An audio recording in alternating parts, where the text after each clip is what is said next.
You're watching On the Red Carpet. Get the latest Hollywood news brought to you by Pacific Rim Photos and Videos. Your eye on the red carpet. Hey Janelle, we're out here in Hollywood at the TCL Chinese Theater for Jackass Presents Bad Grandpa. First up, we talked to Johnny Knoxville, who plays Irving, Bad Grandpa, and he tells us how this film pushed the boundaries. Well, I think, just we attached a narrative this time, and it was very ambitious thing to do.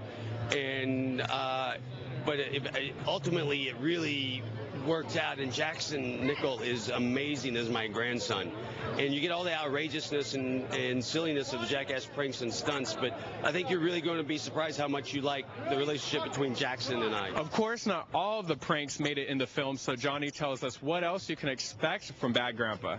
Well, we're going to do a whole, we always do 2.5 and 3.5 with Jackass. We're going to do a whole Bad Grandpa 0.5 because there's so many great things we got with Spike Jonze as Gloria, and Catherine Keener played my wife, and hilarious stuff, but it didn't work with the story ultimately. So we have plenty of stuff on the DVD. We also have the Bad Grandpa 0.5 or whatever we're calling it.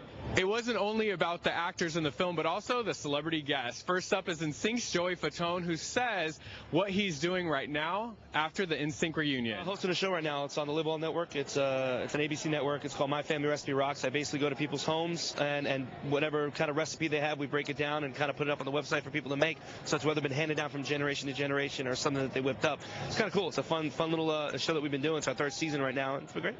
Yeah, sounds like a fun movie. Now, thank you so much, Chris Johnson. Always hardworking, giving those interviews to us. From the movie premiere, we now go to Keeping a Child Alive. This is a Dream Halloween event that has to do with organization that spotlights global awareness about the need for HIV treatment, especially for kids and families affected by HIV.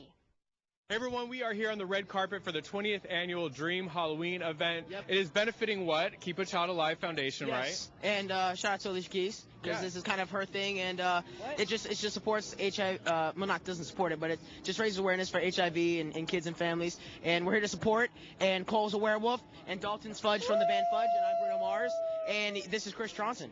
Yes, absolutely. We're going to have performances by Tori Kelly, Zendaya, and of course, I Am 5 is in the house. Watch all our interviews. Wow. Now, you have obviously the single out, you have the album out and stuff. What can people expect from this album? Like, if they haven't picked it up yet, like, what kind of style, and what's the next single going to be? Well, the style is rhythmic pop, so it's pop music that's infused with more of R&B or more hip-hop undertones, so it's not just your standard poppy pop, you know what I'm saying? And it's just a little different. It's just a little edgier, and, it's no problem with maturing, but maturing at your right space, at your right speed. So if somebody hasn't picked up your album yet, what do you think is the one song on there that it will convince them to be a Tori Kelly fan? Ooh, I think probably Dear No One. That one seems to be kind of like a popular one, and it's the free iTunes single. It's free, so if you want a free song, it's free iTunes single of the week. So yeah, I think Dear No One, a lot of people can connect to it just because like the message is kind of like a single person's anthem, and you can just be like confident in the way that your life is. So you guys are obviously, a lot of people know the show Boy Meets World. It was this huge, I think it still like plays all over the world. So many people love that show. So why do you think a new generation is going to come along and like your show? Well, it definitely has the same genuineness that Boy Meets World had, and we're not trying to be anything. And it's really what kids do. It's what people do. So. Chris Johnson, always a great and fun interviewer, also Pacific Rim Video, hardworking, sharing those videos with us. Here's more, where you can find more of those interviews. Meanwhile, we also have a lot of social media sites. We are on Twitter, YouTube, Facebook as well. Thank you for joining us in those, and thank you for joining us today on the show. I'll see you next time.